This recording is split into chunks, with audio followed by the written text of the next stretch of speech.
Ang AgriBaron ay isang play-to-earn, P2E, mobile game na pinagsasama ang farming simulation sa mga reward na nakabatay sa cryptocurrency.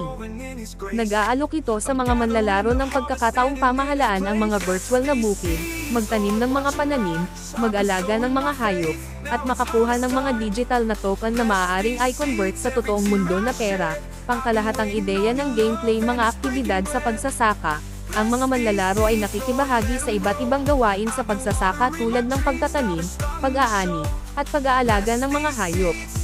Kasama sa laro ang mga tampok tulad ng mga makina at pabrika upang mapahusay ang karanasan sa pagsasaka. Lupa at mga binhi. Ang laro ay nagbibigay ng 30 piraso ng lupa na maaaring i-upgrade hanggang sa level 6.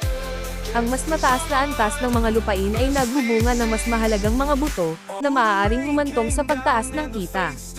Halimbawa, ang pagtatanim ng mais sa level 2 na lupain ay maaaring makabuo ng kita sa pamamagitan ng pagbebenta ng kahoy at mais.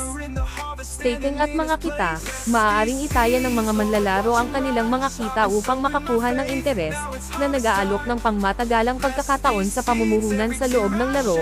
Mga kita at withdrawal currency system, gumagamit ang laro ng dual currency system, gold coins at diamonds. Maaaring i-convert ang gold coins sa Philippine Pesos, PHP, habang ang diamonds ay maaaring palitan ng gold coins. Mga paraan ng pagbabayad, maaaring gawin ang mga withdrawal sa pamamagitan ng mga sikat na platform gaya ng GCash, Maya, at USDT, PRC20. Minimum withdrawal, ang pinakamababang halaga ng withdrawal ay 500 Philippine Pesos.